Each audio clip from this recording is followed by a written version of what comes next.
इस बार का पेपर देखा था आपने? क्वेश्चन पेपर देखा था? कैसा लगा था क्वेश्चन पेपर?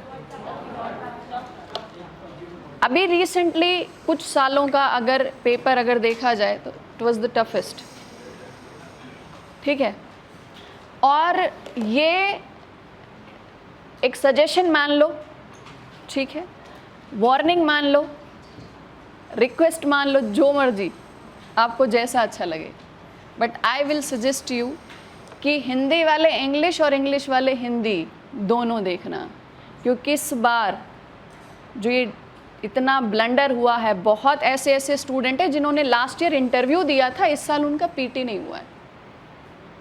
समझ रहे हो आप? जिनका लास्ट ईयर जिन्होंने इंटरव्यू दिया था उनका इस बार पीटी नहीं हुआ, ठीक है। और बहुत सारे बच्चे सी सेट में फेल हुए, सी सेट में फेल हुए। और जीएस में भी मैं एक बात बता देती हूँ, हिंदी मीडियम वाले बच्चे बहुत बाहर हो चुके हैं इस लाइन से। रीज़न पता है क्या? अगर आप स्टिक करोगे ना, अगर लैंग्वेज को बैरियर बनाओगे ना कि I am a Hindi medium student, मैं सिर्फ हिंदी लिखूंगा, हिंदी पढ़ूंगा, हिंदी हिंदी हिंदी करिए, वो आपकी लैंग्वेज, उसमें आपको एग्ज़ाम देना है, ठीक है, उसकी प्रैक्टिस इम्पॉर्टेंट है, ठीक है। लेकिन जब सीखने की बारी आती है ना, तो हिंदी हो या इंग्लिश हो, दोनों में आपका कंफर्टेबल होना ज़रूरी है। सीखने के लिए जहाँ से मिले वहाँ से सीख लो, और जब डिलीवर करने की बात आए तो लिखो ना अपनी लैंग्वेज में, किसने मना किया? तो जितना हो सके लिखने की प्रैक्टिस हिंदी में करो, और सीखने में जितना हो सके हिंदी इंग्लिश दोनों में कंफर्टेबल हो जाओ। समझ रहे हो? इसलिए हिंदी और इंग्लिश दोनों को इक्वल इम्पॉर्टेंस देनी है। हिंदी वाले इंग्लिश भी सीखेंगे और इंग्लिश वालों के लिए भी हिंदी ज़रूरी है। समझ गए? ठीक है। सो कल की क्लास हमने जहाँ ख़त्म की थी वहीं को एक बार थोड़ा सा रिवाइज करके देखते हैं कि हमने कल वेरियस फेजेस देखे थे, ठीक है, बहुत सारे चरण देखे थे हमने, फेजेस देखे थे किसके, कि सोसाइटी और सोशल इंस्टीट्यूशंस कैसे डेवलप हुए और उसका हिस्टोरिकल पॉइंट ऑफ व्यू क्या है ना। हिस्ट्री देखी थी, क्योंकि सोसाइटी की भी हिस्ट्री पढ़ना ज़रूरी है। जो सोसाइटी आज हमें दिखाई देती है, उस सोसाइटी का खुद का इतिहास कैसा है, वो सोसाइटी बनी कैसे, ये भी तो ज़रूरी है ना। तो इसके लिए हमने कल क्या देखा था कि हमने शुरुआत की थी ह्यूमन इवोल्यूशन से, कि जब मानव का उद्भव हुआ, मानव आया, मानव प्रजाति बनी, है ना, वो पढ़ा। उसके बाद हमने देखा कि जब मानव आया उसने क्या किया, अपने आप को प्रकृति का एक हिस्सा माना और जितनी भी प्रकृति की चीज़ें थी उन सबको इस्तेमाल किया। He was completely dependent on the nature, और उसने अपने आप को क्या समझ रखा था, नेचर का पार्ट समझ रखा था। आज भी हम क्या कहते हैं, human is a part of nature. पहले भी वो नेचर का पार्ट था, लेकिन समझ की फ़र्क थी। पहले हम ज़रूरत के हिसाब से नेचर को इस्तेमाल करते थे, आज हम अपनी महत्वाकांक्षाओं के हिसाब से नेचर का इस्तेमाल करते हैं, है ना। यही डिफरेंस है तब में और आज में, और इसीलिए इम्बैलेंस हो गया, है ना। तो सोसाइटी में आज हम जो देखते हैं कि धर्म बहुत सारे हैं, जातियाँ बहुत सारी हैं, ठीक है, विभाजन कई स्तर पर हैं। तो ये इन विभाजनों की शुरुआत कैसे हुई, कैसे कैसे विभाजन आए, वो पढ़ना ज़रूरी है। इसलिए ह्यूमन इवोल्यूशन होने के बाद ह्यूमन ने क्या किया, सब ग्रुप में रहना शुरू किया। ट्राइबल ग्रुप्स थे वो, क्या कहा मैंने, ट्राइबल ग्रुप थे।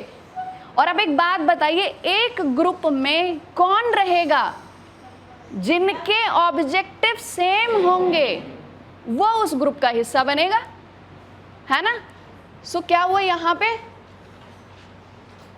ग्रुप्स बने, समूह बने, कौन से, ट्राइबल, कबीलाई समूह बने। अब ये जो कबीलाई समूह थे, ये ग्रुप थे, ठीक है, ये क्या करते थे, अनऑर्गेनाइज्ड थे, प्रॉपरली ऑर्गेनाइजेशन नहीं था इनका, पूरे तरीके ये संगठित नहीं थे।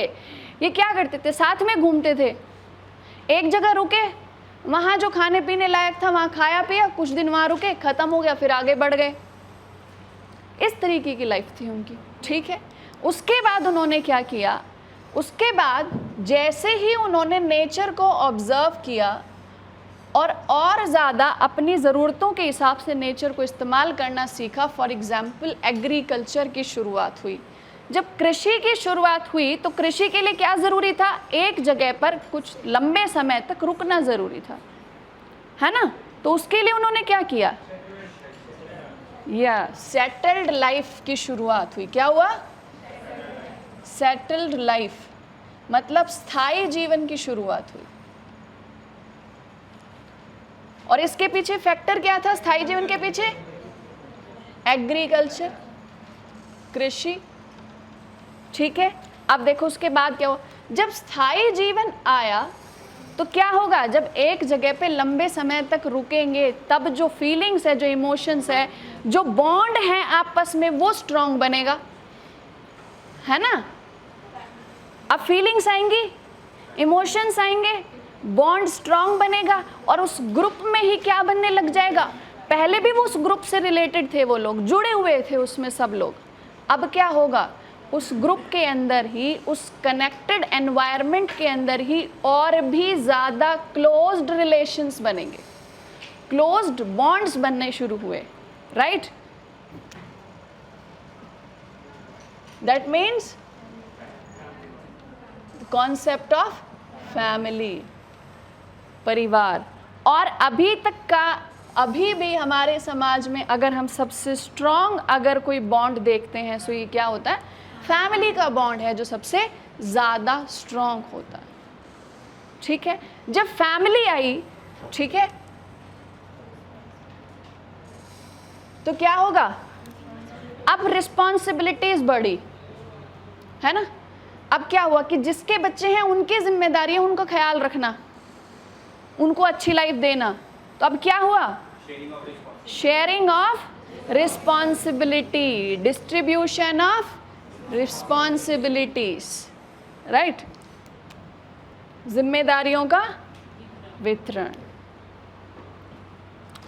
ठीक है, अब देखिए जब रिस्पॉन्सिबिलिटीज डिस्ट्रीब्यूट हुई आपस में, जब रिस्पॉन्सिबिलिटी शेयर करना, अच्छा ये दो टर्म है, एक होता है शेयर करना, एक होता है डिस्ट्रीब्यूट करना। Can you define this two? आप इन दोनों का डिफरेंस बता सकते हो? क्या डिफरेंस है? वन बाय वन और आराम से बताइए। हाँ बताइए। यस,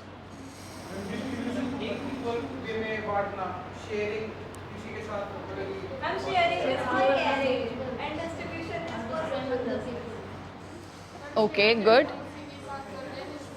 देखो एक होता है शेयर करना, तो जब शेयर करते हैं तो हम अपनी इच्छा से शेयर कर रहे हैं, है ना? और डिस्ट्रीब्यूट हो रहा है तो वो हमें चीज़ दे दी गई है, अब हमें वो एज अ रिस्पॉन्सिबिलिटी करना है, हमारी इच्छा हो या नहीं हो। तो अब बताइए मुझे कि दोनों में से ज़्यादा प्रोडक्टिव क्या हो सकता है? शेयरिंग होगा। क्यों? क्योंकि उसमें सेल्फ विश, अपनी खुद की विल उसमें शामिल है ना? क्योंकि हमने खुद से सोचा कि हाँ ये काम है, इसको हमें शेयर करना है। और एक हो गया डिस्ट्रीब्यूशन की, ये हमें मिली है जिम्मेदारी, हमें इसे निभाना। समझ गए? ये फर्क होता है।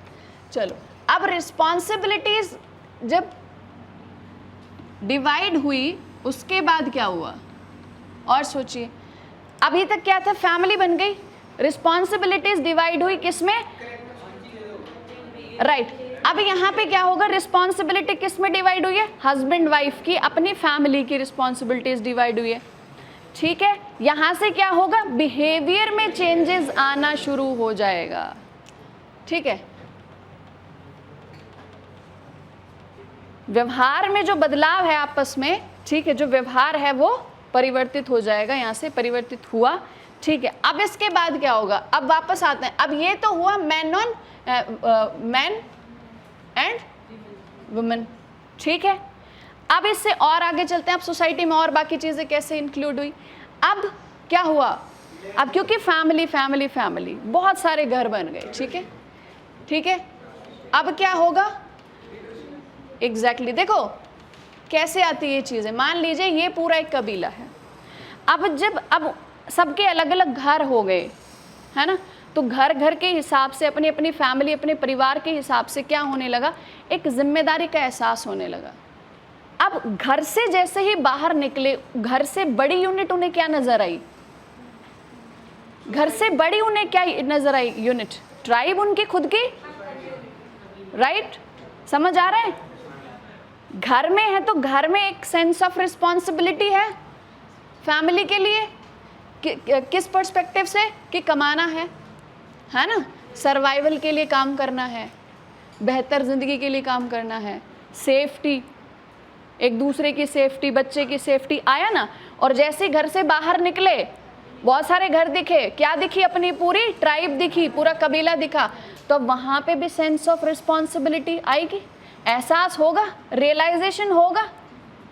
वो रियलाइजेशन हुआ, अब उन्होंने सोचना शुरू किया कि अब तो पूरी ट्राइब को भी प्रोटेक्ट करने की ज़रूरत है। एक ऐसा लीडर होना चाहिए जो डिसाइड कर सके कि पूरी ट्राइब के लिए क्या अच्छा है,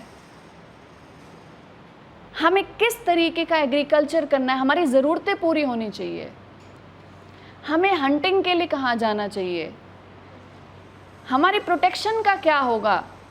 अब क्या हो रहा है? अब सब कलेक्टिव रिस्पॉन्सिबिलिटी में आ रहे हैं। अभी इंडिविजुअल की बात थी, अब कहाँ आ रहे हैं? कलेक्टिव। मतलब इंडिविजुअल से अब कहाँ पहुंच गए? कलेक्टिविज्म की तरफ। Individualism to collectivism.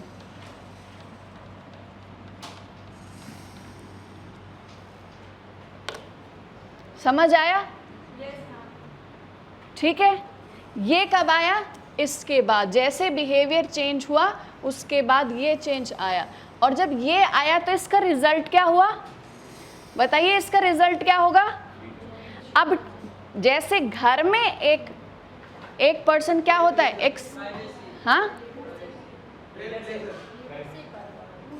प्राइवेसी नहीं, जैसे घर में एक पर्सन होता है जो जिसे हम सुपीरियर कंसीडर करते हैं, head of the family consider करते हैं, अब ऐसे ही head of the tribe, head of the tribe, leader of the tribe, अब वो डिसाइड करेंगे कि हमें हंटिंग के लिए, शिकार करने के लिए किधर जाना सही है, कहाँ हम एग्रीकल्चर करेंगे, है ना, कहाँ कृषि का उत्पादन होना चाहिए, कौन सी कृषि होनी चाहिए। अब क्या कर रहे हैं? अपनी ट्राइब के हित के लिए, उनके वेलफेयर के लिए अब क्या कर रहे हैं? एक लीडर आ गया। समझ गए? सो रिजल्ट क्या हुआ इसका? परिणाम क्या हुआ इसका? कबीले में क्या हुआ? प्रमुख। कबीले में प्रमुख का मतलब क्या है? यहां पे क्या आ गया? अब एक यूनिट बन गई, फैमिली से बड़ी एक यूनिट बन गई, अब प्रॉपर कम्युनिटी बन गई। क्या बन गई? प्रॉपर कम्युनिटी बन गई। ठीक है। इंडिविजुअल से अब कलेक्टिविज्म पे आ गए, मतलब अब एक नहीं, अब रिस्पॉन्सिबिलिटी कैसी है? सबकी है। तो यहाँ पे क्या हो गया? सबका हित, मतलब अपनी कम्युनिटी का हित। समझ गए? ठीक है।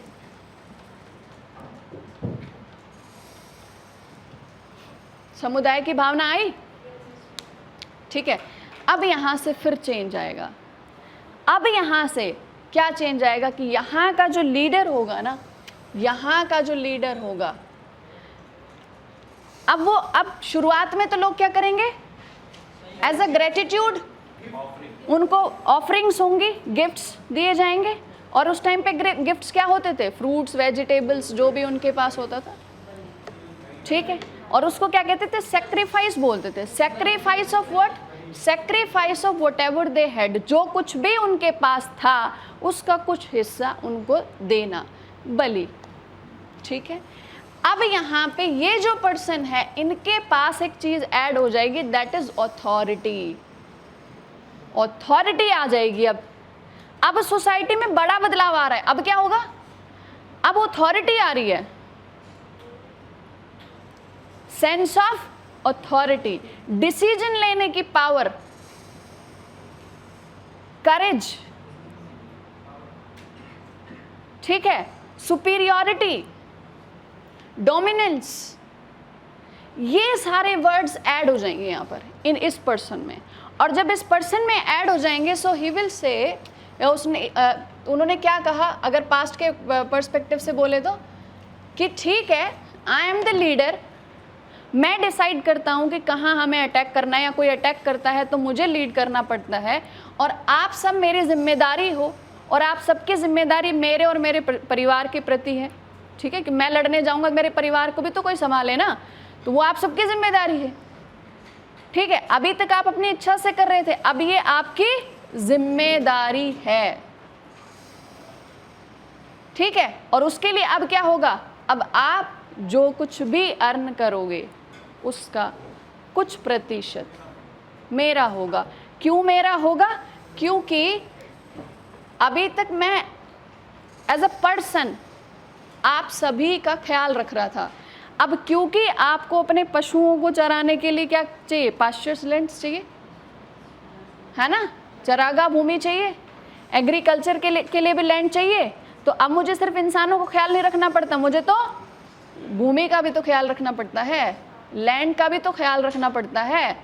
इसका मतलब यहाँ पे अब सिर्फ इंसान मेरे नहीं हैं, ये पूरा लैंड भी मेरा है। और अब यहाँ पे जितने भी रिसोर्सेज हैं कौन यूटिलाइज करता है? आप यूटिलाइज करते हो, मैं थोड़ी ना वहाँ कमाने जाता हूँ, आप कमा रहे हो वहाँ पे। जितनी भी भूमि मैंने जीती है, मैं जिसकी प्रोटेक्शन कर रहा हूँ, उसमें आप सभी तो अर्न कर रहे हो, आप यूटिलाइज कर रहे हो उसे, तो है अल्टीमेटली मेरी, यूटिलाइज आप सब कर रहे हो। I am the leader, right? So now it's your responsibility to give me some part of your earning. आप अपनी आय का कुछ भाग मुझे देंगे, और वहीं से क्या हुआ, भाग बलि कहाँ कन्वर्ट हो गई, भाग में कन्वर्ट हो गई, मतलब रिस्पॉन्सिबिलिटी आ गई। भाग को अगर आज के पर्सपेक्टिव से देखा जाए तो टैक्स हो गया, ठीक है। अब उन्होंने कहा कि ठीक है, अभी तक यहां तक समझ आया? यहां हमने अथॉरिटी ऐड की, अधिकार आ गए इनके पास, ठीक है। अब इन्होंने कहा कि ठीक है, अभी तक हमारा ध्यान था कि जितने भी नेचुरल रिसोर्सेज हैं उनका हम यूटिलाइज कर रहे हैं अपने लिए। अब हम किसको यूटिलाइज करें? अब जो ह्यूमंस दिख रहे हैं इनका भी बेस्ट यूटिलाइजेशन होना चाहिए, प्रॉपर यूटिलाइजेशन होना चाहिए। और वो कैसे होगा? अब आगे बढ़ गए। आर्यंस भी कौन थे? वो भी तो कबीलाई समूह थे एक तरीके से, ठीक है, आर्यंस। अब क्या हुआ देखो, आर्यंस से पहले आईवीसी में कितना डेवलपमेंट हुआ कि नहीं? नेचर का ही तो यूज किया। इंडस वैली सिविलाइजेशन, सिंधु घाटी सभ्यता के बारे में किस किस को थोड़ी बहुत नॉलेज है बताइए? थोड़ा बहुत पढ़ा है? तो सिंधु घाटी सभ्यता भारत की वो कौन सी सभ्यता मानी जाती है? सबसे प्राचीन, भारतीय उपमहाद्वीप की सबसे प्राचीन सभ्यता मानी जाती है सिंधु घाटी सभ्यता। और उस सभ्यता की अगर आप नगर योजना देख लो तो दंग रह जाओगे, आज भी नहीं मिलेंगे ऐसे नगर। वहाँ का अगर आप स्कल्पचर देख लोगे, अगर मूर्तिकला उसकी देखोगे तो आप कहोगे कि क्या आर्टिस्ट थे वो, बहुत ही ब्रिलियंट इंटेलिजेंट इंजीनियर्स थे वो। तो हमारी जो पहली सभ्यता थी, प्राचीनतम सभ्यता थी, वो भी इंजीनियर्स की ही सभ्यता थी, ये मान लीजिए। इंजीनियर्स थे वो लोग, सिविल इंजीनियर्स थे, मेटलर्जिकल इंजीनियर्स थे, तभी तो मेटल्स को यूज करके उन्होंने स्कल्पचर बनाया, राइट। एक आपने देखा होगा बियर्डेड मैन का की इमेज देखी होगी, है ना, ठीक है। क्या है, उन्होंने एक ड्रेपरी ऐसे लगाई हुई है ना, शॉल जैसा, ठीक है, दाढ़ी वाले बाबा, और उसके ऊपर ट्रिफॉइल पैटर्न बना हुआ है। इसका मतलब समझते हो, उस टाइम पे भी टेक्सटाइल इंडस्ट्रीज थी, उस टाइम पे भी डिजाइन होते थे कपड़ों में, समझते हो। उनकी बियर्ड की शेप देखी है आपने? हैं? शेप देखी है? आज वैसी शेप कोई नॉर्मल अगर कहीं शॉप पे छोटी मोटी पे जाओ वैसी बन जाएगी? नहीं, उसके लिए अच्छी जगह जाना पड़ेगा, तब जाके वैसी शेप आएगी। तो सोचो उस टाइम पे कितने एडवांस थे, समझ रहे हो। सो नेचर का यूटिलाइजेशन आईवीसी में बहुत हुआ। जब वैदिक पीरियड में आए तो वैदिक पीरियड में उन्होंने क्या कहा कि इंसानों ने, हमने नेचर को तो यूज करना बहुत अच्छे से सीख लिया, अब हम एज अ ह्यूमन अपने रिसोर्स को भी यूटिलाइज करते हैं, राइट? और उसके लिए क्या करना पड़ेगा? अब जिम्मेदारियों का आवंटन करना पड़ेगा, अब रिस्पॉन्सिबिलिटी डिस्ट्रीब्यूट करनी पड़ेगी, जिम्मेदार बनाना होगा। और जिम्मेदार कैसे बनाया जाएगा?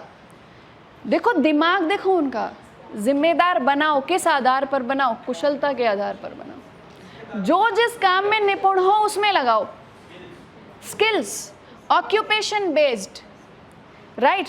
और फिर क्या हुआ यहां से? इसके बाद नेक्स्ट फेज इसका हुआ कि हमने क्या किया?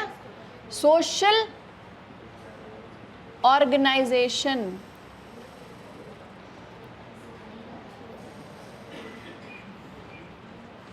ऑर्गेनाइज किया हमने, समाज को व्यवस्थित किया, समाज को व्यवस्थित कर दिया। किस आधार पर कर दिया? Skill based, skill based social organisation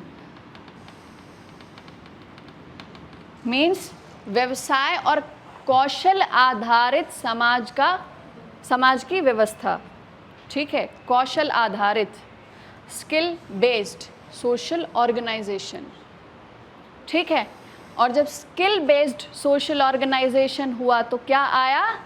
वर्ण व्यवस्था आई, वर्ण सिस्टम आया। मतलब यहां से सोसाइटी के पॉइंट ऑफ व्यू से क्या शुरू हुआ? सोसाइटी का डिवीजन शुरू हुआ। समझ गए? क्या शुरू हुआ? इसका रिजल्ट लिखो, result social division. Social division means समाज का विभाजन। और एक बार जब समाज विभाजित हो गया, एक बार जब सोसाइटी डिवाइड हो गई, आधार चाहे जो भी हो, शुरुआत में सोसाइटी डिवाइड हुई थी किस बेसिस पे? ऑक्यूपेशन और स्किल के बेसिस पे। अब ऐसा क्या हुआ, ये बात बताइए मुझे, कि जब Indian society skill based society थी तो आज हम अपनी जातियों को ऊंचा या नीचा क्यों कहते हैं? इसका मतलब इसके बीच में, इसके बाद और आज से पहले ये जो बीच का टाइम है, यहाँ कुछ ऐसा हुआ होगा कि ये जो डिवीजन है ये स्किल बेस्ड नहीं रह के क्या बन गया? ये बर्थ बेस्ड हो गया। क्या हो गया? बर्थ बेस्ड हो गया। देखिए बहुत ही अच्छा इसके पीछे एक लॉजिक है। उन लोगों ने जब इसे ऑक्यूपेशन बेस्ड से जब बर्थ बेस्ड बनाया था तब भी वो बहुत ही ज़्यादा सही थे। कैसे? उन्होंने देखा कि एक ही फैमिली में प्रीस्ट भी है, उसी फैमिली में क्षत्रिय भी है, उसी फैमिली में वैश्य भी है, एक ही फैमिली में अलग अलग ऑक्यूपेशन वाले लोग हैं according to their skill, right? अब उन्होंने सोचा कि ऐसे में प्रोग्रेस जितना अच्छा होना चाहिए उतनी अच्छी प्रोग्रेस हो नहीं रही, स्किल्स बहुत ज़्यादा आगे डेवलप नहीं हो रही, सेंस ऑफ रिस्पॉन्सिबिलिटीज में अभी भी थोड़ी कमी है और अच्छी प्रोग्रेस होनी चाहिए। अब इसके पीछे दो लॉजिक हैं। एक, कुछ लोग कहते हैं कि जो अपर वर्णास हैं लाइक ब्राह्मण एंड क्षत्रियस, जो अपर वर्णास है उन्होंने सोचा कि हम सुपीरियर ही रहें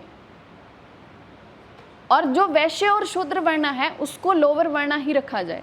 इसलिए अब हम क्या करें कि हम, हमारा बेटा, हमारी आगे वाली जनरेशन भी वही रिस्पेक्ट पाए जो हमें मिल रही है। एक ये थॉट ये है, एक कॉन्सेप्ट ये है, क्योंकि एक ब्राह्मण जिसको रिस्पेक्ट मिल रही थी अब उसके बेटे को उतना ज्ञान नहीं है, वो या तो मान लीजिए हो सकता है वैश्य वर्ण में चला गया, शूद्र वर्ण में चला गया, अब वो फील कर रहा है कि जो मुझे जो रिस्पेक्ट मिल रही है that is not for my child, वही उसके पास होनी चाहिए। तो एक थ्योरी क्या कहती है कि जो हायर वर्णाज उन्होंने अपनी रिस्पेक्ट को अपने पास होल्ड करने के लिए इसको बर्थ बेस बना दिया। दूसरा लॉजिक क्या कहता है? दूसरा लॉजिक कहता है वो लोग वो थे जो हर सोर्स को प्रॉपर यूटिलाइज करना चाहते थे, उन्होंने सोचा कि अगर एक ही फैमिली में अलग अलग ऑक्यूपेशन वाले रहेंगे तो आपस में ये लोग एक दूसरे को कुछ सिखा ही नहीं पाएंगे, फैमिली में कॉन्फ्लिक्ट होगा, फैमिली के अंदर कॉन्फ्लिक्ट होगा। अब उन्होंने कहा ये तो बंद होना चाहिए, बाहर की लड़ाई तो बंद हो गई, घर में लड़ाई हो गई। अब एक दूसरे को क्या कर रहे हैं, आपस में फैमिली में ही 3 लोग हैं बड़े और तीनों लोग क्या कर रहे हैं, अलग अलग ऑक्यूपेशन के हिसाब से। वो चाहता है कि मेरा काम ज़्यादा अच्छा है, मैं बड़ा हूँ, वो कहता है नहीं मैं बड़ा हूँ, मैं जो है प्रोडक्शन का काम करता हूँ, मैं ही नहीं, अगर प्रोडक्शन नहीं करूँगा, उत्पादन नहीं करूँगा तो आप लोग कैसे सर्वाइव करोगे। फैमिली में कॉन्फ्लिक्ट हो रहा है, ये तो स्किल इम्प्रूव नहीं हो रही, ये तो क्या हो रहा है, सोसाइटी हमारी क्लैश हो रही है, कुछ करना पड़ेगा। तो उन्होंने क्या किया, उन्होंने कहा कि अब बर्थ बेस्ड होगा, मतलब ब्राह्मण का बेटा ब्राह्मण ही होगा, वैश्य का बेटा वैश्य ही होगा, शूद्र का बेटा शूद्र ही होगा, क्षत्रिय का बेटा क्षत्रिय ही रहेगा। अब बताइए ये अच्छा हुआ कि बुरा हुआ, बताइए बताइए, अच्छा हुआ कि बुरा हुआ? बुरा हुआ। अच्छा,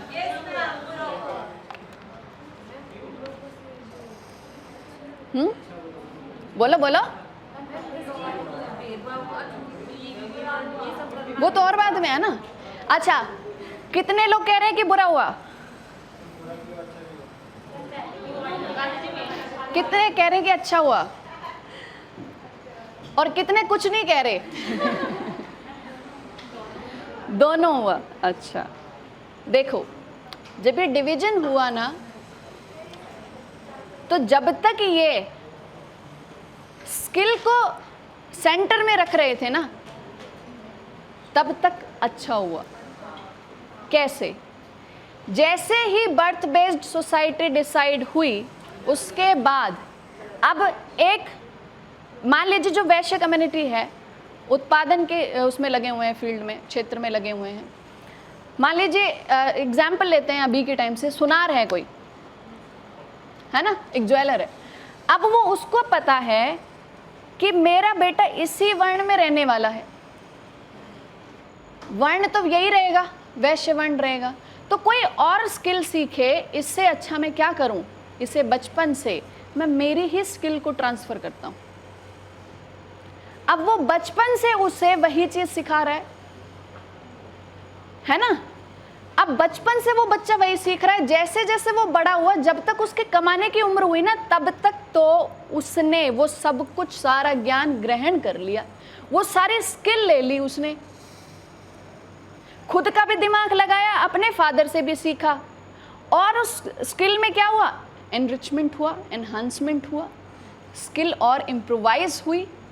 फिर वही स्किल उसने अपनी आगे की जनरेशन को ट्रांसफ़र की, फिर उसने सीखा, फिर उससे आगे वाले ने सीखा, और जनरेशन बाय जनरेशन एक स्किल ट्रांसफ़र होती चली गई। जो स्कल्पचर आर्टिस्ट थे, जो मूर्ति कला के जो कलाकार थे, मूर्तिकार थे, उन्होंने वो कला अपनी जनरेशन्स को सिखाई। जो पेंटर्स थे, उन्होंने वो कला आगे बढ़ाई। समझ रहे हो? अब क्या हुआ? अब बताइए स्किल का क्या होगा? Day by day, generation by generation improvisation हुआ, सुधार होता चला गया, और ज़्यादा बेहतरीन होती चली गई कला। और यही तो कारण है कि प्राचीन भारत की कला का आज तक तोड़ नहीं है। अगर जन्म आधारित वो विभाजन नहीं होता तो भारत में इतने कुशल कलाकार, इतनी कुशलता, इतने तरीके के कौशल होते ही नहीं। अब हम सोचते हैं कि भारत में क्या इतने सारे स्कूल, इतने सारे कॉलेजेस थे, हमने तो गुरुकुल देखे थे। तो गुरुकुल में क्या सिखाया जाता था? क्या गुरुकुल में सिर्फ जो वेदों का ज्ञान हुआ, ठीक है, जो दर्शन हुआ, सिर्फ वही सिखाया जाता था? या फिर शस्त्र भी सिखाए जाते थे, या व्यवहारिक ज्ञान भी दिया जाता था, या कौशल भी सिखाया जाता था? क्या टेक्निकल नॉलेज की जो आज हम बात करते हैं, प्रैक्टिकल एजुकेशन की जो बात करते हैं, स्किल बेस्ड एजुकेशन की बात करते हैं, बताइए वो skill based education ancient Indian history में कहाँ थी? वो फैमिली में थी। एक फादर से बड़ा गुरु कोई हो ही नहीं सकता। इसीलिए कहते हैं ना कि दो ही लोग ऐसे होते हैं, जो आपको खुद से ज़्यादा बेहतर बनाने के लिए कोशिश करते हैं दिल से। एक तो फादर और एक गुरु, बस। इसके अलावा हर कोई क्या सोचेगा कि आप आगे तो बढ़ो पर मुझसे थोड़ा पीछे रहो। समझ रहे हो कि आपकी तरक्की हो पर मुझसे थोड़ी कम हो। लेकिन गुरु और फादर ये क्या सोचते हैं कि जहां तक हम भी नहीं पहुंच पाए तुम वहां तक जाओ। मतलब पेरेंट्स ना, देखो दिल पे मत लिया करो, समझ गए। सो क्या हुआ, स्किल बेस्ड सोसाइटी बनी इंडिया में।